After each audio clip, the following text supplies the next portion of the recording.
اس طرح کی مزید ویڈیوز دیکھنے کے لیے ہمارے چینل کو سبسکرائب کر لیں اور بیل آئیکن کو بھی دبا دیں تاکہ تازہ ویڈیو آپ کو وقت پر مل سکے۔ ثم لا يجدوا في أنفسهم حرجا مما قضيت ويسلموا تسليما. وقال النبي صلى الله عليه وسلم: لو عرفتم الله حق معرفة لزالت بدعائكم الجبال، او كما قال صلی اللہ علیہ وسلم۔ اس عظیم بیش قیمت اور قابل قدر ادارے میں پہلی مرتبہ حاضر ہو کر اور یہاں کی تعلیمی اور تعمیری ترقی کو دیکھ کر دل بہت خوش ہوا، اور ملک کے ان مشکل حالات کے پیش نظر یہاں کی یہ دینی رونق، تعلیمی چہل پہل، سفید لباس میں ملبوس طالبان علوم نبوت کی کثیر تعداد اور ان کی پیشانیوں پر چمکنے والا ایمانی نور دیکھ کر دل سے یہ آواز آئی کہ جس ملک میں دینی تعلیم، دینی تربیت کے ایسے مراکز قائم ہیں، اس ملک میں آنے والے دنوں میں، آنے والے حالات میں اسلام اور مسلمانوں کا مستقبل کبھی تاریک نہیں ہو سکتا۔ اللہ اسلام اور مسلمانوں کے مستقبل کو اس ملک میں روشن رکھے گا۔ حضرت مولانا سید ابو الحسن علی ندوی رحمۃ اللہ علیہ بورڈ کے جلسوں میں بہت طاقت کے ساتھ، بہت اہمیت کے ساتھ، پورے زور کے ساتھ، بڑے جوش کے ساتھ یہ بات ارشاد فرمایا کرتے تھے کہ او ہندوستان کے مسلمانوں، میری ایک بات کان کھول کر سن لو۔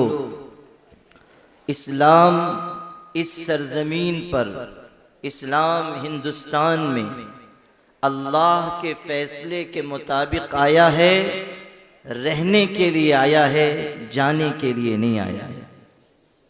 اسلام اس سرزمین پر اللہ کی تقدیر کے فیصلے کے مطابق آیا ہے۔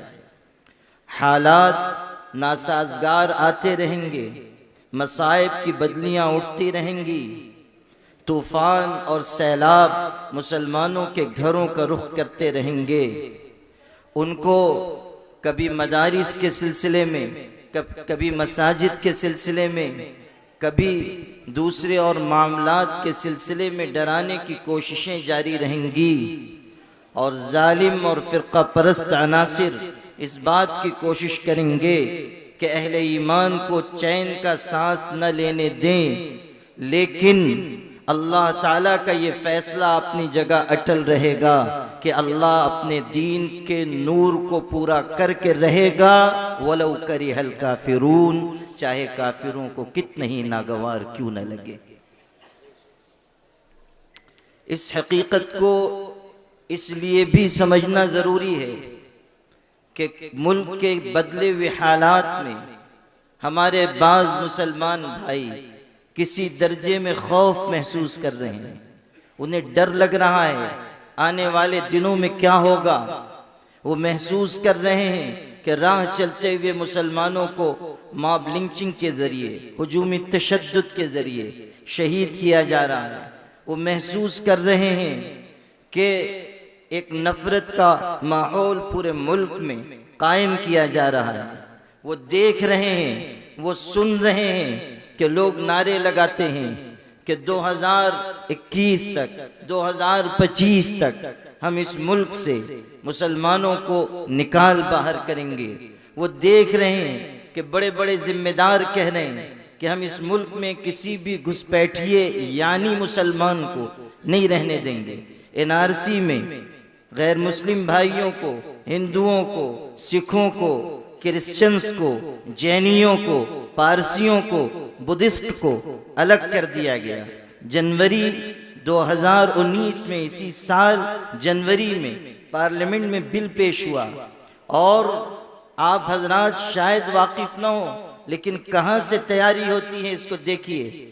جنوری میں بل پیش کیا گیا، اور اس بل میں جس کا نام شہریت ترمیمی بل ہے، شہریت ترمیمی بل، اس بل میں یہ بات لکھی ہوئی ہے کہ اگر 1971 کے بعد دوسرے کسی ملک سے کوئی ہندو، کوئی جینی، کوئی سکھ، کوئی پارسی، کوئی بدھسٹ آیا ہے تو ہم اس کو اس ملک میں شہریت دیں گے، سٹیزن شپ دیں گے، ہم ضروری کارروائی کے بعد اسے اس ملک کا شہری مانیں گے۔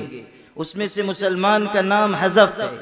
بڑے بڑے ذمہ دار جو بیانات دے رہے ہیں اس میں مسلمانوں کا نام حذف ہے، اور یقیناً یہ منصوبہ بندی ہے کہ لاکھوں لاکھ مسلمانوں کو اس نام پر ستایا جائے اور ان کو اس ملک سے بے دخل کرنے کی کوشش کی جائے۔ ایسے وقت میں ایک طریقہ تو یہ ہے کہ آپ خوف و ہراس کے شکار ہو جائیں، اور دوسرا راستہ یہ ہے کہ آپ پوری طاقت کے ساتھ اور ایمانی جرت کے ساتھ یہ اعلان کریں کہ ہمارا جینا مرنا ایمان پر ہوگا، ہم اسی سرزمین میں پیدا ہوئے اور اسی سرزمین میں زندگی گزاریں گے۔ ہمیں اس ملک سے باہر نکالنے کا خواب دیکھنے والے، وہ وقت آئے گا کہ جب اللہ کی طرف سے ان کی گرفت ہوگی اور کسی ایسی مصیبت سے وہ دوچار کر دیے جائیں گے کہ ان کو اپنے وجود کی حفاظت بھی مشکل ہو جائے گی، اس لیے کہ یہ سرزمین اللہ کی ہے اور یہ سرکاروں اور درباروں اور ایوانوں کے حکم کے مطابق یہاں کا نظام نہیں چلتا، یہاں کا نظام احکم الحاکمین کے حکم کے مطابق چلتا ہے، یہاں کا نظام اللہ کی مرضی کے مطابق چلتا ہے۔ ہم صاف کہیں کہ مسائل کیسے بھی ہوں تا قیامت رہ نہیں سکتے، یہ ظالم ظلم کی بن کر علامت رہ نہیں سکتے، جن کا عزم ہے کہ ہم کو چین سے جینے نہیں دیں گے وہ جان لیں کہ خود بھی سلامت رہ نہیں سکتے۔ میرے بھائیوں، اس وقت آپ کو اپنے اندر ہمت و جرت پیدا کرنی چاہیے، جرت ایمانی، بصیرت ایمانی، فراست مومنانہ، یہ آپ ہی کی کھوئی ہوئی میراث ہے، یہ دوسروں کا سرمایہ نہیں ہے، یہ آپ کی وراثت ہے، اور آپ کے ہی بڑوں کے بارے میں قرآن میں یہ کہا گیا ہے إِنَّ النَّاسَ قَدْ جَمَعُوا لَكُمْ فَاخْشَوْهُمْ فَزَادَهُمْ إِيمَانًا وَقَالُوا حَسْبُنَا اللَّهُ وَنِعْمَ الْوَكِيلُ فَانْقَلَبُوا بِنِعْمَةٍ مِّنَ اللَّهِ وَفَضْلٍ لَمْ يَمْسَسْهُمْ سُوءٌ وَاتَّبَعُوا رِضْوَانَ اللَّهِ۔ کیا قرآن میں یہ آیتیں نہیں ہیں جس میں آج کے حالات سے کئی سو گنا زیادہ سخت حالات کا نقشہ کھینچا گیا اور بتایا گیا کہ جب مسلمان تھوڑے سے تھے، بہت ہی کمزور تھے، ان کے پاس کھانے کے لیے کھانا نہیں تھا، ان کے پاس پیروں میں پہننے کے لیے چپلیں نہیں تھیں، سواریاں سواری کے لیے نہیں تھیں، ان کے پاس اسلحے اور طاقت اور فوج اور قوت اور دولت اور عز و وجاہت اور شان و شوکت کچھ بھی نہیں، خالی ہاتھ تھے، نیچے ان کے پاس سہارا تھا ایمان کا اور اوپر ان کی مدد کرنے والا اللہ تھا۔ اس طاقت کے سہارے اٹھ کھڑے ہوئے اور لوگوں نے ان سے کہا کہ ساری دنیا تمہاری مخالف، پورا عرب تمہارے مخالف، تمام طاقتیں تمہارے خلاف اکٹھا، تمہارے خلاف منافقین بھی ہیں، یہودی بھی ہیں، عیسائی بھی ہیں، مشرکین بھی ہیں، تمام قبیلے، تمام جماعتیں، تمام فوجیں، تمام لشکر، تمام سپاہ وہ تمہارے خلاف ہے، تم مٹھی بھر لوگ ہو، کیسے تم ان کا مقابلہ کر سکو گے؟ شکست مان لو اور ہتھیار ڈال دو اور اکثریت کی غلامی قبول کر لو۔ تو قرآن کے الفاظ دیکھیے، إِنَّ النَّاسَ قَدْ جَمَعُوا لَكُمْ فَاخْشَوْهُمْ فَزَادَهُمْ إِيمَانًا، جب ان سے کہا گیا کہ ساری دنیا تمہارے خلاف اکٹھا ہے تو بجائے اس کے کہ وہ پست ہمت ہوتے، ان کا ایمان اور بڑھ گیا اور انہوں نے کہا حسبنا اللہ ونعم الوکیل، اللہ ہمارے لیے کافی ہے اور وہ بہترین مددگار ہے۔ کیسا ایمانی جواب دیا اور پوری دنیا کو بتا دیا کہ مومن پست ہمت ہونے والا نہیں، مسلمان شکست کھانے والا نہیں، مسلمان طاقتوں اور قوتوں کی غلامی اختیار کرنے والا نہیں۔ آپ کو بھی یہ اعلان کرنا ہوگا کہ ہم اس سرکار کے غلام نہیں ہیں جو دلی میں ہے، ہم تو اس سرکار کے غلام ہیں جو روض اطہر کے سائے میں آرام فرما ہیں۔ ہم ان کے غلام ہیں، ہم نے ان کی غلامی کا قلادہ اپنے گردن میں ڈالا ہے، اور اس غلامی کے بعد کسی اقتدار کی ہمیں ضرورت نہیں، کسی دولت کی ہمیں ضرورت نہیں۔ جس دن سے ہمیں محمد عربی صلی اللہ علیہ وسلم کی غلامی مل گئی، ہم دنیا کی تمام شان و شوکت اور دنیا کی تمام دولت سے مستغنی اور بے نیاز ہو گئے، اس لیے کہ اس کائنات میں اگر سب سے بڑی کوئی دولت ہے تو وہ اللہ پر ایمان اور محمد عربی کی غلامی کی دولت ہے۔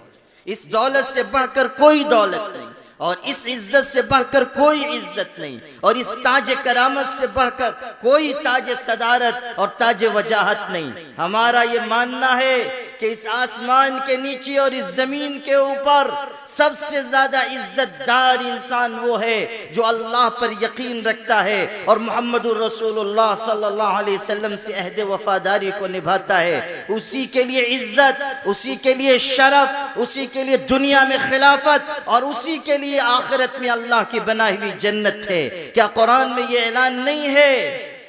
تِلْكَ الْجَنَّةُ الَّتِي نُورِثُ مِنْ عِبَادِنَا مَنْ كَانَ تَقِيًّا۔ ایمان اور تقوی، ایمان اور اچھا عمل، یہ دارین کی سرخروئی کا ذریعہ ہے۔ دنیا کی کوئی طاقت ہو، دنیا کی کوئی حکومت ہو، دنیا کی کوئی بڑے سے بڑی، کوئی دنیا کا بڑے سے بڑا کوئی بھی اقتدار ہو، وہ اس وقت تک کامیاب نہیں ہے جب تک کہ اس اقتدار پر محمد صلی اللہ علیہ وسلم کی غلامی کی مہر نہ لگی ہوئی ہو۔ میرے بھائیو، آپ اسی سرمایہ کو اپنے دل میں پیدا کیجئے، اور صرف صحابہ کی مثال نہیں ہے۔ آپ دیکھیے، یہ ترکی میں سلطنت عثمانیہ قائم ہوئی، 400-450 سال تک اللہ کے بندوں نے پوری دنیا کے مسلمانوں کو ایک مرکز پر جمع رکھا، ایک جھنڈے کے نیچے رکھا۔ خلافت عثمانیہ ہمارا تابناک ماضی ہے جسے ہم فراموش نہیں کر سکتے۔ ہم سینے پر ہاتھ رکھ کر فخر سے کہتے ہیں کہ تم کیا اقتدار کے تقاضے جانو گے، تم کیا انصاف کرو گے، تم کیا لوگوں کو اور اپنی رعایا کو راحت دو گے۔ تمہارے دور میں تو حالت یہ ہے کہ اچھے دن کے وعدے ہوا ہو گئے، تمہارے اقتدار میں تو حالت یہ ہے کہ جی ڈی پی روزانہ گر رہی ہے، تمہارے اقتدار میں تو حالت یہ ہے کہ بڑے بڑے غبن اور گھوٹالے ہو رہے ہیں، لاکھوں ہزاروں کروڑ روپے لوگ لے کر بھاگ جا رہے ہیں۔ کسی شخص نے کہا تھا، اور آپ سب ان کو جانتے ہیں، انہوں نے بڑے تمطراق سے فرمایا تھا کہ نہ میں کھاؤں گا نہ کھانے دوں گا۔ اب کیا صورتحال ہے؟ جو ہے جس کے ہاتھ میں جتنا ہے وہ کہتا ہے ہر چی آیت در گھسیٹ عام باشد یا کبھی، وہ سب اپنے خزانے میں جمع کر رہے ہیں۔ ہم لوگ تو مدرسے کے لوگ ہیں۔ میں نے اسی وقت آج سے 3-4 سال پہلے کئی بڑے جلسوں میں یہ بات کہی تھی کہ ہمارے فضیلت الشیخ یہ فرما رہے ہیں کہ نہ کھاؤں گا نہ کھانے دوں گا۔ ہم مدرسے کے لوگ ہیں، ہماری صورتحال یہ ہے کہ ہم لوگ ضمیر مستتر بھی پڑھتے ہیں، ہم لوگ محذوف جملے بھی تلاش کرتے ہیں، ہم لوگ اس چیز کو بھی اپنی یادداشت میں محفوظ کرتے ہیں جو کہیں لکھی ہوئی نہیں ہوتی۔ آپ نے کہا تھا نہ کھاؤں گا نہ کھانے دوں گا، اگلا جملہ اس میں محذوف تھا جو ہم نے پڑھ لیا ہے، وہ یہ ہے کہ میں لے کر بھاگ جانے دوں گا۔ نہ کھاؤں گا نہ کھانے دوں گا، لے کر بھاگ جانے دوں گا۔ لے کر بھاگ رہے ہیں، ہزاروں کروڑ روپے جا چکے، ملک میں تباہی مچی ہوئی ہے، کرپشن ہے، اخلاقی دیوالیہ پن ہے، عورتوں کی عزتیں لوٹی جا رہی ہیں، راستہ چلتے ہوئے لوگوں کو مارا جا رہا ہے، بدامنی پھیل رہی ہے۔ آپ کیا جانیں اقتدار اور حکومت چلانا کسے کہتے ہیں؟ آپ کیا جانیں کہ عدل و انصاف اور راحت کا نظام کیسے قائم کیا جاتا ہے؟ ہم سے پوچھئے 450 سال تک خلافت عثمانیہ کو اس طرح قائم رکھا گیا کہ صرف مسلمان نہیں، غیر مسلم رعایا کو بھی پورا انصاف دیا گیا، پوری راحت عطا کی گئی۔ اسی ملک میں 900 سال تک مسلمانوں کی حکمرانی رہی ہے۔ قسم بخدا اگر ہم ظلم کے راستے پر چلتے تو کسی دوسرے مذہب کا ماننے والا کوئی ایک انسان کیا، کوئی چڑیا کا بچہ بھی اس ملک میں نہ ملتا۔ ہم نے انصاف کیا، ہم نے ہر ایک کو اس کا حق دیا، ہم نے مذہب کی آزادی کو تسلیم کیا۔ ہماری پیش نظر یہ بات تھی کہ لا اکراہ فی الدین، دین کے سلسلے میں کوئی زور زبردستی نہیں ہے، اسلام تو دل کا سودا ہے، جو مانے گا وہ فلاح اور کامیابی کی راہ پر چل پڑے گا، جو نہیں مانے گا وہ خود اپنا نقصان کرے گا۔ ہمارے پاس تو صاف صاف ہدایت ہے، فَمَنْ شَاءَ فَلْيُؤْمِنْ وَمَنْ شَاءَ فَلْيَكْفُرْ، جسے ایمان لانا ہے وہ ایمان لائے، اور جسے کافر رہنا ہے وہ کافر رہے۔ اللہ تعالیٰ کی بنائی ہوئی جنت اتنی سستی نہیں ہے کہ ہر ایک کو مل جائے گی۔ الا ان سلعۃ اللہ غالیہ، الا ان سلعۃ اللہ الجنہ، ہمارے آقا فرما رہے ہیں کہ اللہ کا سودا بہت مہنگا ہے اور اللہ کا سودا جنت ہے۔ تو آپ تاریخ اٹھا کر دیکھیے، 450 سال تک ہم نے حکومت کی اور کیسے انصاف کے ساتھ ترکی کی سلطنت چلی۔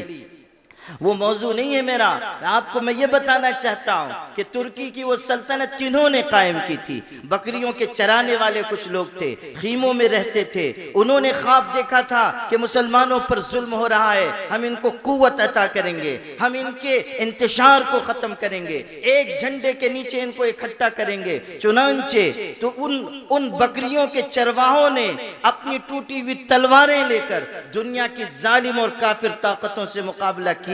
لوگوں نے ان سے کہا تھا دیوانے ہوئے ہو، پاگل ہوئے ہو، پوری دنیا سے مقابلے کے لیے نکل رہے ہو اور تمہارے پاس سواری کے لیے گھوڑے نہیں، تلواریں تمہاری ٹوٹی ہوئی، تم کیا مقابلہ کر پاؤ گے؟ تو اس وقت ان بکریوں کے چرانے والے جانباز مسلمانوں نے یہ کہا تھا، ان کانت قوتنا لا تکفیہم فایماننا یکفیہم، اگر ہماری طاقت ہمارے دشمنوں کے لیے ناکافی ہے تو ہمارا ایمان ان کے لیے بہت کافی ہے، ہمارا ایمان ان کے لیے بہت کافی ہے۔ ہم ایمان کی طاقت کے بلبوتے پر لڑتے ہیں، ہم اپنی تلواروں پر بھروسہ نہیں کرتے، ہم اسباب پر بھروسہ نہیں کرتے، ہماری نگاہ وسائل اور اسباب پر نہیں ہوتی، ہماری نگاہ مسبب الاسباب پر ہوتی ہے۔ تم دنیا کے اور زمین کے دروازے دیکھتے ہو، ہماری نگاہ جب اٹھتی ہے آسمان کے دروازے کی طرف اٹھتی ہے۔ تم زمین کی طاقتوں پر اعتماد کرتے ہو، ہم آسمان سے اترنے والے اللہ کے فرشتوں کی فوج پر بھروسہ کرتے ہیں۔ عزت سے بدلنے کا فیصلہ یہ سرکاروں اور درباروں سے نہیں ہوتا ہے، احکم الحاکمین کی بارگاہ سے ہوتا ہے۔ قل اللہم مالک الملک تؤتی الملک من تشاء وتنزع الملک ممن تشاء وتعز من تشاء وتذل من تشاء بیدک الخیر انک علی کل شیء قدیر تولج اللیل فی النہار وتولج النہار فی اللیل وتخرج الحی من المیت وتخرج المیت من الحی وترزق من تشاء بغیر حساب۔ وہ اللہ کے بندو خدا کا پرشک و کلام پڑھو، ایسے الفاظ اللہ تعالیٰ اپنے کلام میں اتارتا ہے اور قرآن میں ایسا اسلوب اختیار کرتا ہے اور ایسی تعبیر بیان فرماتا ہے کہ دل سے گواہی نکلتی ہے کہ ایسے پرشک و الفاظ اور ایسی تعبیر اور ایسا حاکمانہ خطاب سوائے رب العالمین کے کسی کا نہیں ہو سکتا، سوائے اللہ کے یہ کلام کسی کا نہیں ہو سکتا۔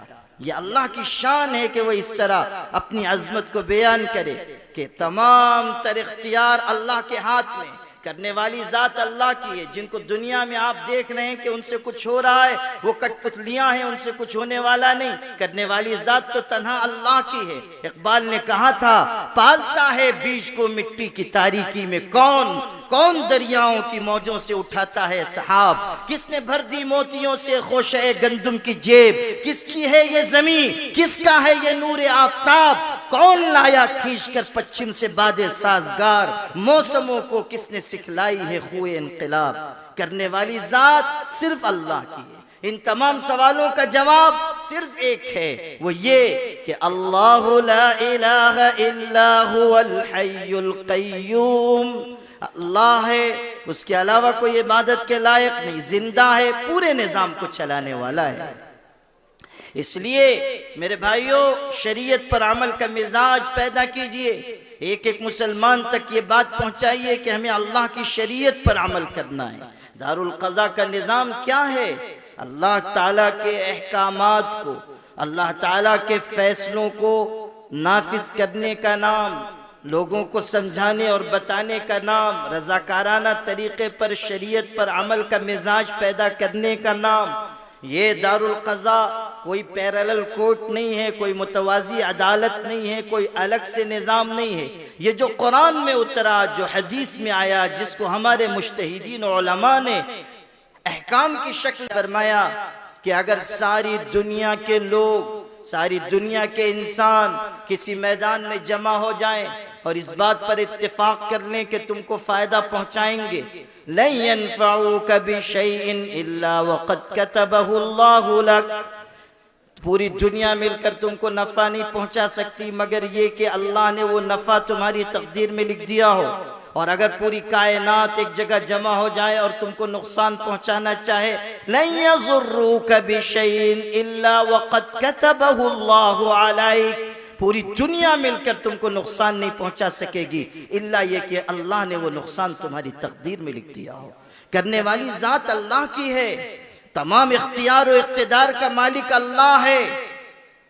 وَإِن يَمْسَسْكَ اللَّهُ بِضُرٍّ فَلَا كَاشِفَ لَهُ إِلَّا هُوَ وَإِن يُرِدْكَ بِخَيْرٍ فَلَا رَادَّ لِفَضْلِهِ۔ اگر قرآن پر ایمان اور یقین ہے مسلمانوں تو پڑھو، اللہ اپنی کتاب میں بیان فرماتا ہے کہ اگر تم کو کوئی مصیبت پہنچ جائے تو اسے ہٹانے والا سوائے اللہ کے کوئی نہیں، اور اگر اللہ تم کو کوئی بھلائی عطا کرنا چاہے تو پوری دنیا مل کر تم کو محروم نہیں کر سکتی۔ دینے کا فیصلہ، لینے کا فیصلہ، عزت عطا کرنے کا فیصلہ، ذلیل و رسوا کر دینے کا فیصلہ۔ ہمارے ملک کے کورٹس میں جو پینڈنگ میں ہیں، پڑے ہوئے ہیں، دھول کھا رہے ہیں، جج بہت تھوڑے ہیں اور روزانہ مقدمات بڑھ رہے ہیں، پیسے بھی لگتے ہیں۔ وکیل حضرات تو ماشاءاللہ کیسی لمبی لمبی فیس وصول کرتے ہیں آپ سب جانتے ہیں، اور وہ کلا کی تکنیک ہوتی ہے مقدمے کو لمبا کرنے کی، کیس کو لمبا کرنے کی، اس تکنیک کا وہ استعمال کرتے ہیں، اس لیے کہ ان کے ساتھ بھی تو معاش کا مسئلہ بیچاروں کے لگا ہوا ہے۔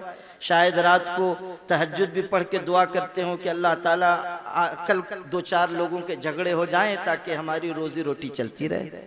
اس کے بعد پھر آتے ہوں گے کوٹ ٹائی پہن کر، اللہ کرے کہ اس مجمع میں کوئی وکیل نہ ہو اس لیے کہ مجھے خیریت سے یہاں سے جانا ہے، تو وہ یا ہو تو کوئی شریف وکیل ہو بیچارہ، اس لیے کہ شریف وکلا بھی ہیں، شریف وکیل بھی ہیں، جیسے ہمارے ڈاکٹر راجیو دھون جو اس وقت بابری مسجد کا کیس لڑ رہے ہیں، غیر مسلم ہیں، پنڈت گھرانے کے ہیں، لیکن اس شخص نے ایسی مدلل، ایسی مفصل، ایسی مضبوط بحث سپریم کورٹ میں بابری مسجد کے حق میں کی ہے کہ جس کی وجہ سے ملک کا میڈیا چیخ اٹھا کہ مسلمانوں نے جو دلائل پیش کیے ہیں اس نے سامنے والی پارٹی کے دلائل کی دھجیاں بکھیر دی ہیں۔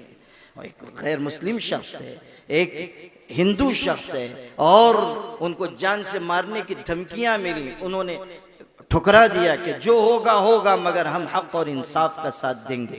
اور مسلمانوں سمجھو کہ اللہ نے اس سرزمین میں، اس ہندوستان کی مٹی میں کیسی محبت رکھی ہے، کیسے لوگ اس ملک میں بستے ہیں۔ یہ مٹھی بھر لوگ ہیں فرقہ پرستی کرنے والے، ورنہ اس ملک کا اصل ضمیر و خمیر محبت سے اٹھا ہے۔ آج ہی ہم لوگ مختلف بستیوں میں سے گزرے، ہمارے حضرت مفکر اسلام مولانا محمد ولی صاحب رحمانی دامت برکاتہم گاؤں کا گاؤں مٹایا، غیر مسلم بھائی آ رہے ہیں، عقیدت سے ہاتھ مصافحہ کر رہے ہیں، پیر چوم رہے ہیں، کیوں؟ جان رہے ہیں کہ ایک مسلمان شخص ہے، مگر اس ملک کی مٹی محبت سے بنی ہوئی ہے۔ اللہ نے اس ملک میں بڑے امکانات رکھے ہیں، ان کو آپ کو میں سناؤں۔ مسلمان وکلا ہیں، غیر مسلم وکلا ہیں، اور بھی ہیں ان کے ساتھ، ان کو فیس دی جاتی ہے، وہ پیسے لیتے ہیں، لیکن ڈاکٹر راجیو دھون اتنے لمبے عرصے سے مقدمہ لڑ رہے ہیں اور آج تک انہوں نے ایک نیا پیسہ بھی اپنی فیس کے نام پر نہیں لیا ہے۔ وہ کہتے ہیں یہ حق اور انصاف کا مقدمہ ہے۔ اسی ملک میں اللہ نے ایسی مثالیں رکھی ہیں۔ بابری مسجد کا معاملہ بھی آگے بڑھ چکا اور کل سماعت ختم ہو چکی، اور 17 نومبر سے پہلے اس کا فیصلہ آ جائے گا۔ الحمدللہ مسلم پرسنل لا بورڈ نے زبردست پیروی کی ہے اور ایسے دلائل پیش کیے ہیں، ایسی دستاویزات پیش کی ہیں کہ ہمیں اللہ کی ذات سے پوری امید ہے کہ بابری مسجد کا فیصلہ مسلمانوں کے حق میں انشاءاللہ آئے گا۔ اللہ تعالیٰ ہمیں وہ دن بھی دکھائے جب ہم اس خوشی کو محسوس کر سکیں۔ جو ہم کر سکتے تھے وہ ہم نے کیا ہے، نتیجہ تو اللہ کے ہاتھ میں ہے۔ روزانہ 2 رکعت نماز پڑھ کے میرے بھائیو دعا کرو کہ اللہ تعالیٰ حق اور انصاف کی جیت ظاہر فرمائے اور اللہ تعالیٰ مسجد کی بازیابی کے فیصلے فرمائے۔ میں جو بات کہہ رہا تھا وہ یہ کہ ایک تکنیک ہوتی ہے مقدمات کو لمبا کرنے کی۔ اب جو لوگ جاتے ہیں ان کی جو صورتحال ہوتی ہے وہ آپ سب جانتے ہیں۔ کہنے والے نے ایسے ہی نہیں کہا تھا کہ جس کو عدالت جانا ہو اس کو چاہیے کہ وہ خزانے قارون اکٹھا کرے اور عمر نوح لے کر آئے اور صبر ایوب کا بھی استعمال کرے۔ یہ تینوں چیزیں ہونی چاہیے، صبر ایوب بھی اور خزانے قارون بھی اور عمر نوح اور صبر ایوب۔ آپ سوچئے کیا صورتحال ہے۔ اور دارالقضاء میں جو نظام ہے وہ کوئی متوازی نظام نہیں ہے، بلکہ ملک کی عدالتوں کا بوجھ کم کیا جا رہا ہے، مسلمانوں کو سمجھایا جا رہا ہے، ان کے آپس کے معاملات کو صلح صفائی کی راہ پر لے جایا جا رہا ہے۔ اگر میڈیا کے لوگ یہاں ہوں تو وہ یہ پیغام پہنچائیں کہ بہت بات کی جاتی ہے کہ مسلمان عورتوں کو حق نہیں دیا جا رہا ہے۔ دارالقضاء کے مقدمات اٹھا کر دیکھ لیجئے، اکثر و بیشتر عورتوں کی طرف سے مقدمہ آتا ہے کہ ہم کو خلاصی دی جائے اور نجات دلائی جائے، اور پھر قاضی صاحب فریقین کے دلائل سن کر یا تو خلا دلواتے ہیں یا فسخ نکاح فرماتے ہیں، جو مناسب شریعت کا حکم ہے اس کو نافذ کرتے ہیں۔ یہ صورتحال ہے، عورتوں کو انصاف دلایا جا رہا ہے۔ یہ نظام خواتین کے حق میں رحمت ہے، یہ نظام مسلمانوں کے حق میں رحمت ہے۔ آپ کو دارالقضاء کے سلسلے میں پوری فکر مندی کے ساتھ آگے بڑھنا چاہیے، اور دارالقضاء ہر علاقے میں قائم ہو، ہر علاقے میں دارالقضاء کے ذریعے مسلمانوں کے مسائل حل کیے جائیں۔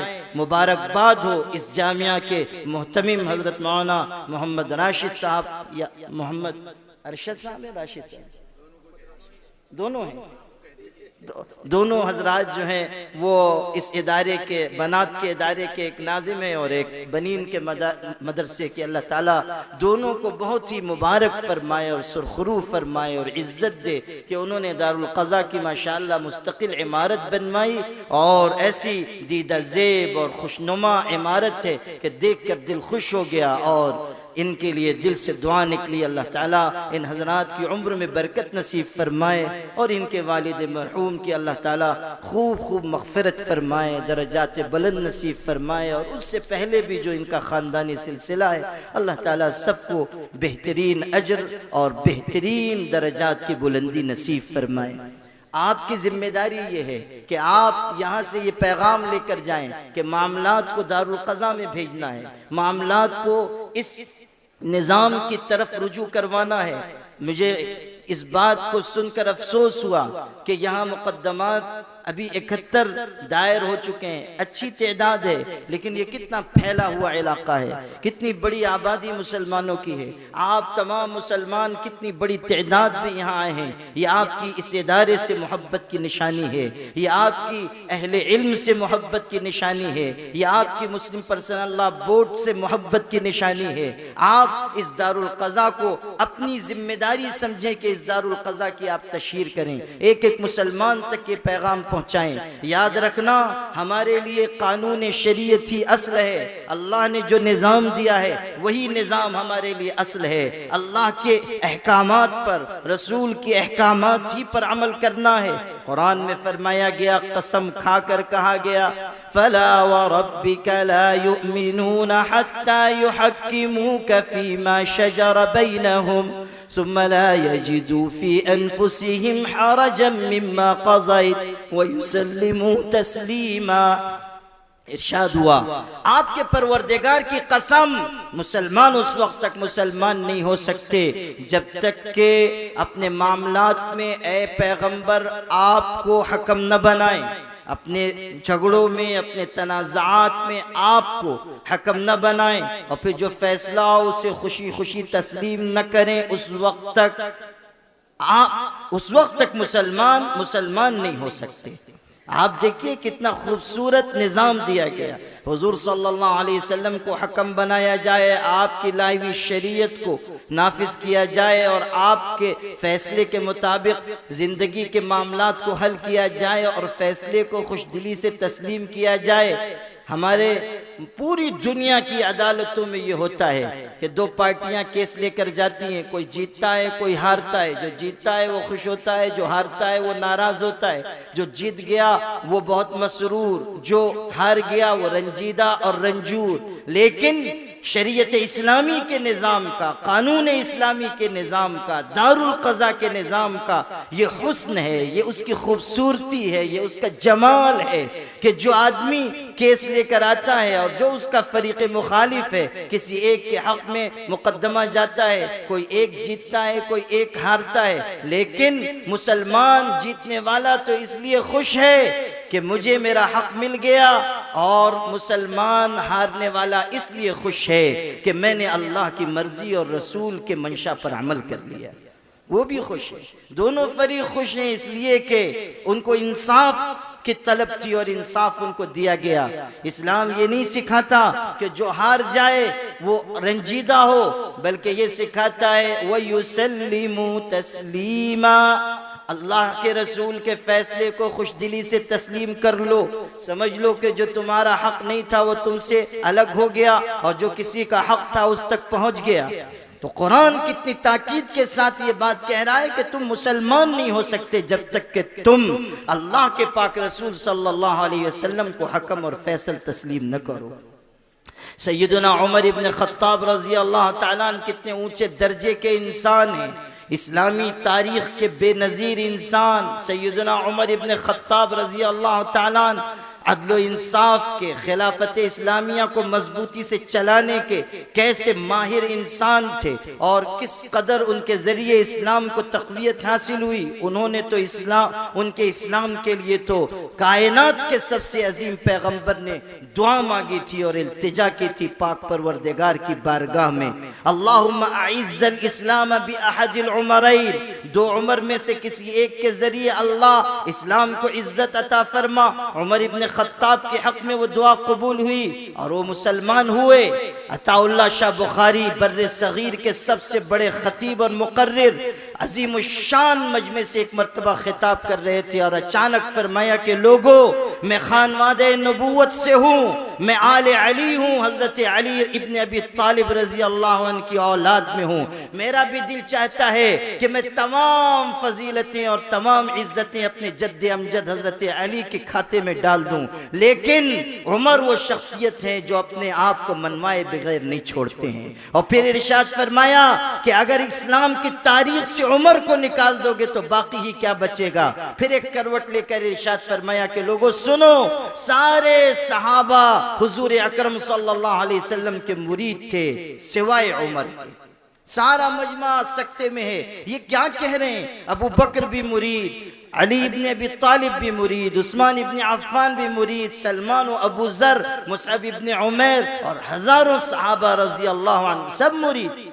پھر عمر کیا تھے؟ پھر کروٹ بدل کر ارشاد فرمایا کہ لوگوں سنو, حضور اکرم صلی اللہ علیہ وسلم کے تمام صحابہ کی اونچی شان, ان کا اونچا مقام, وہ ہمارے سروں کے تاج, اور ان کی عزت, ان کا اکرام ہم پر واجب. لیکن صاف سن لو کہ تمام صحابہ حضور اکرم کے مرید تھے, اور حضرت عمر مراد نبوت تھے, اکیلے شخص تھے جو مراد نبوت تھے.